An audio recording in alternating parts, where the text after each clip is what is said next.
Hello, everyone. Welcome. Thank you so much for joining today for Lessons in Driving Equitable Engagement. My name is Ryan Hetchler. I work in curriculum and instruction here at GoGuardian, and I'm a former teacher, a school leader, and district leader. I was a chief academic officer here in Wisconsin, where I'm from. And I'm excited to talk to you today about engagement, which is a topic that I think is so crucial to student learning and student outcomes, but can be really hard to pin down. And over the course of my career, my understanding of what was truly engagement evolved. And I'm going to start today by talking about a couple of phrases that I heard a lot over the last few years. The first of which was this idea of a new normal. And when the challenges emerged from school closures and shutdowns and early on in the pandemic, I heard this phrase a lot, this idea that we needed to establish a new normal. And what I took that to mean is that we needed to take things from this experience that we could bring back with us as we established a new sense of normalcy in education and ultimately serve students better. And I think as the pandemic dragged on and challenges became more complex, we went into school closures and then virtual learning, hybrid learning, and some sort of back and forth, school shutdowns. It became the narrative switched a little bit from let's find our new normal to we need to go back to basics. And for sure, we have seen that for most students, being in a classroom with their teacher, sort of a traditional schooling format, is what's best for student achievement. And there were areas where it wasn't possible for us as educators to reach students in the same way.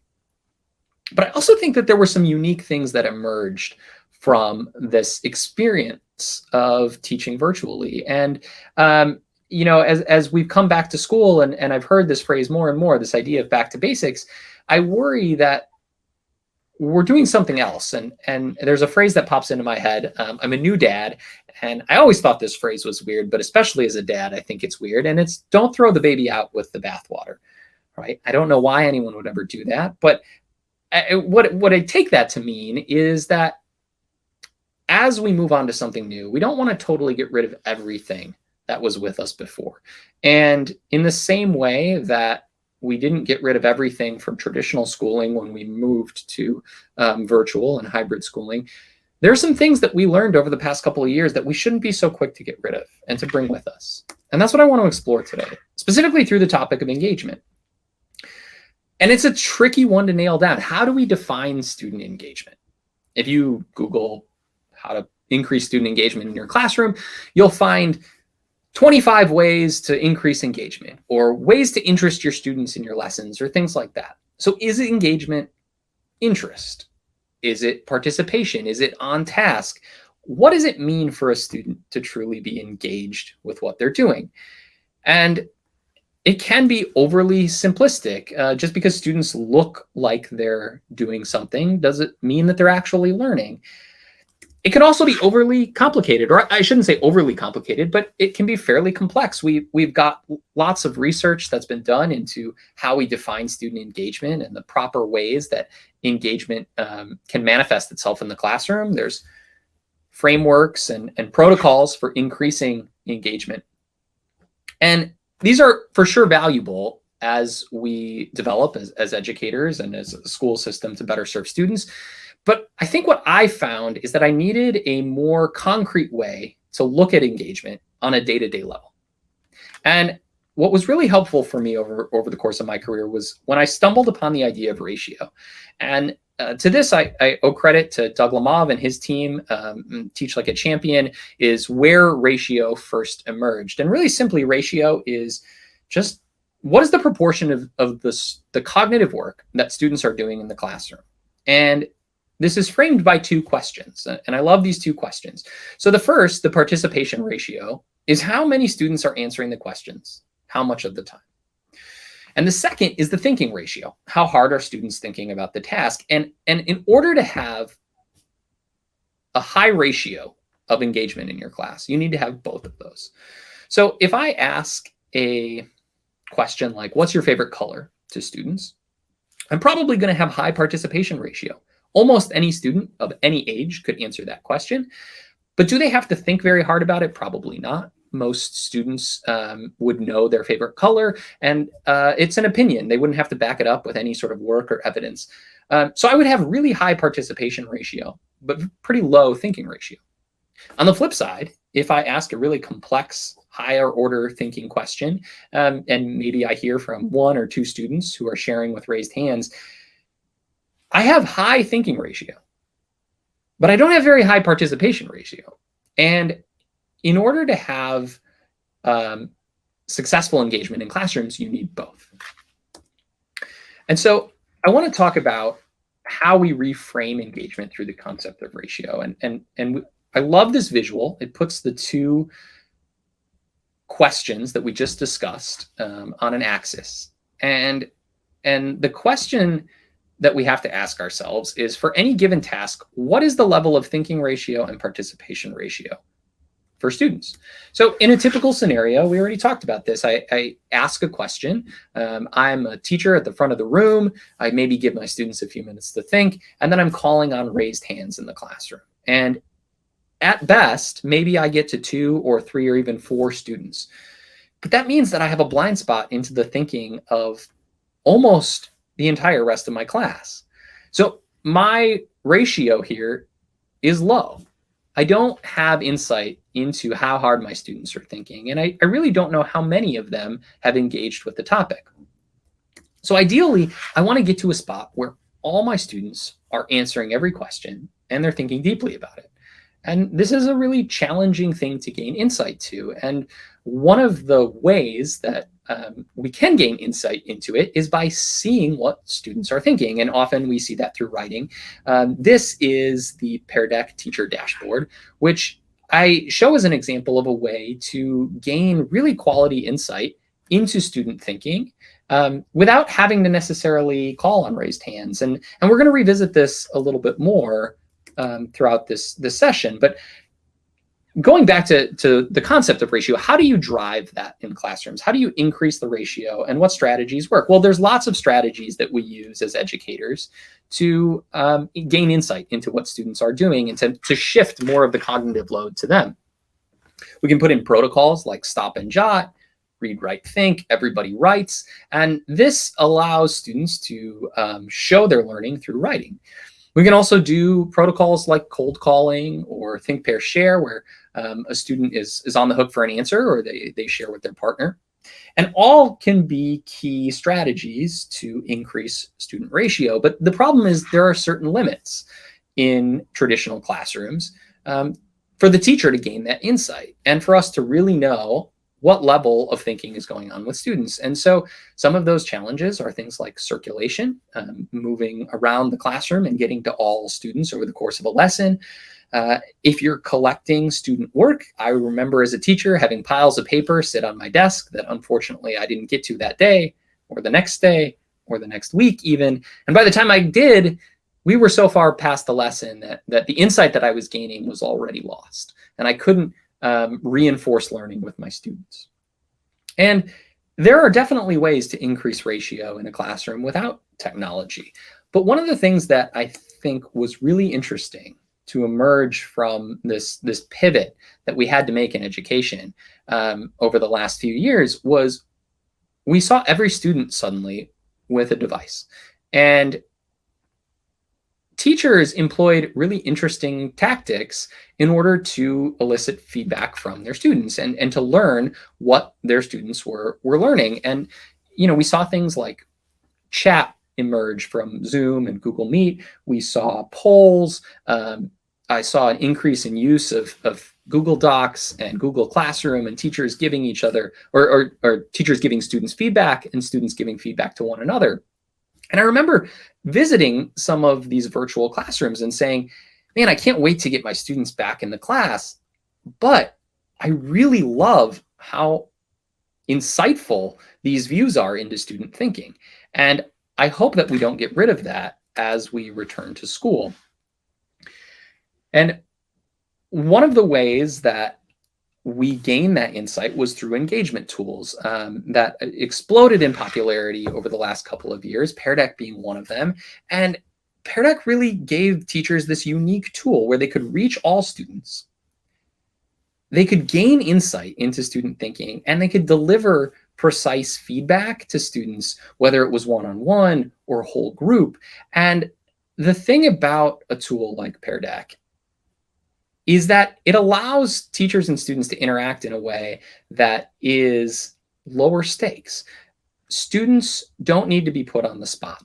They don't need to be worried about not having the right answer if that's not their learning style. Teachers can see their thinking in real time, and they can engage with them and prompt them with questions. And I think the value of something like Pear Deck, when you're looking at the concept of ratio, is that it provides an opportunity for all students to engage with all content all the time in a way that teachers can gain valuable insight to, and it can inform their instruction.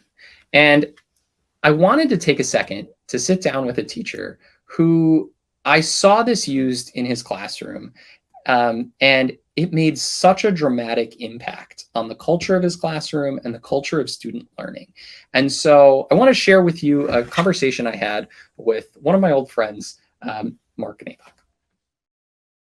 Hey, Mark, good to see you again. Thanks so much for joining us today. Could you just introduce yourself? My name is Mark Nabok. I am a teacher in Milwaukee. I teach 5th grade at the moment, and I've been teaching for 14 years. Awesome. And I was lucky enough to see you teach in some of those years, and I just loved being in your classroom. And, today we're talking about the idea of engagement and what that means when students are deeply engaged. We're trying to increase the ratio of participation. Who is engaged, and how do we know that? And I think I want to start just with, we all as educators want students to be engaged. And I'm going to put that in quotes, but like that means many different things, I think, to many different people. And what does it mean to you? Like, what are you looking for when you check engagement? When you say students in my class are engaged? I'm looking for not just being on task with their bodies, their eyes. I need to know what they're thinking. And so engagement to me is not superficial, and engagement to me is deeper. Engagement is being able to grapple with the subject in a very deep level. We're talking about ratio today, and like the percentage of students who might be involved in a task. And in a traditional classroom where the teacher's up front and asks a question and maybe students raise their hand, like you might not have that ability to have insight. And one of the things that I found fascinating out of the adaptations we had to make during the last couple of years was we discovered all of these ways to find out what students were thinking all at the same time, whether that was chatting in Zoom or something like Pear Deck or even a Google Doc where students were working together. We found that technology could help with that. And I'm curious, like, how do you use technology in your classroom to help drive that engagement from students? Mm-hmm. So, I mean, it helps for me to think about it, how I would do it without the technology. And typically what I would do is I would ask a question and I would get a response from one student, and I'd be able to understand what their thinking was and where their breakdown of understanding was. But that takes a lot of time. Like if I went through everybody, think about how long it takes to get to, I have 26 students, to get to 26 students and check for one question. You're using a significant amount of time in the classroom. Technology, when I implement technology, what that allows me to do is to increase my efficiency of checking for understanding, to see where those breakdowns occur, and then to address those breakdowns in a very targeted, laser precise fashion. I'm smiling because it's making me think of a time where I walked into your classroom and I saw you with that laser-like precision, and I just didn't know what was going on. I remember walking in, and I think we were part of a larger tour, and seeing kids just like so focused on what they were doing. And there were books and computers, and you were sitting in the middle of the room, and it was quiet for a long time. And we were looking around like, what is going on? And then suddenly there was this very targeted, precise feedback that I heard you deliver to one student, and then to another student, and then to another student. And I realized you were watching all their answers in real time. Can you talk to me about how you give that precise feedback when you have students responding to a question or working with a prompt? It starts with being thoughtful with the question. The question's hugely important, and that question has to come from a deep understanding. I'm a reading teacher, so it has to come from the deep understanding of the text. When I put that question, in Pear Deck, that question's important. I put that there because it's important. And I think what that does is it allows me to communicate with the students that every question that I ask is important, because they're able to respond, and I can immediately address that response. And in the student's mind, at just a basic level, they understand that what I'm asking is important because they hear me responding to them. So just on a basic level, their response matters because I've addressed it in a fraction of the time that it would take me to address it if it was just written on paper or if I asked it orally. It also creates a culture of mistakes, that mistakes are not just okay, they're actually vital. And I can absolutely, with laser precision, address every single student's unique breakdown of understanding, because everyone's is a little bit different. Every student's understanding is a little bit different. Or I can maybe look at the group as a whole and just say, in general, where is our class breaking down here? Where's their understanding breaking down, and address the whole group that way. But it allows me to create a culture of this question's important and my response is important. And so students right away, you see the engagement go up just on task level, but also because of the culture of mistakes, you see that my mistake, my answer is important. My breakdown of understanding is important. It's vital to get me to where I want to go. Yeah. Mark, I love that. I love the talk about like the culture that it creates, not just in the immediate sense of like this question, but over time, all questions, and then not even the question, my thought as a student, like, what am I thinking about? And I thought that was really powerful. So thank you for sharing that. And thank you for sharing your time. I know it's the beginning of the school year. Things are crazy. I love your room setup, by the way. Love all the college flags. Thank you so much. I really enjoyed talking to you today. Thanks, Ryan. All right, Mark, take care. You too. Welcome back. And I love hearing from Mark and hearing how he thinks about engagement and thinks about the culture of learning in his classroom. And it's just so inspirational to me to talk to a teacher who really cares about the culture of individual student thinking that Mark has been able to create in his classroom. So Mark, I appreciate it once again. And as we get close to the end here, I just wanted to wrap up what we've talked about. So we've started by reframing engagement by thinking about ratio. How do we focus on deep thinking and participation? You can't have key student engagement without both of those pieces. And as we saw, virtual learning created an opportunity for us to drive ratio using technology in classrooms. Pear Deck being one of those tools that allowed teachers to reach all students, to gain insight, to deliver precise feedback. And as we have returned to classrooms and we now have all of this technology at our fingertips, as we establish whatever the new normal is, it's important that even if we're going back to basics, we don't throw the baby out with the bathwater, right? Let's bring the tools that have been successful in increasing student engagement with us into the physical classrooms, just like we use them in a virtual space. So thank you so much for spending time with me today. Please stay connected. Tell me how you're driving engagement in your classrooms and what you think about the idea of reframing engagement through a ratio lens. Thank you so much and have a great rest of your school year.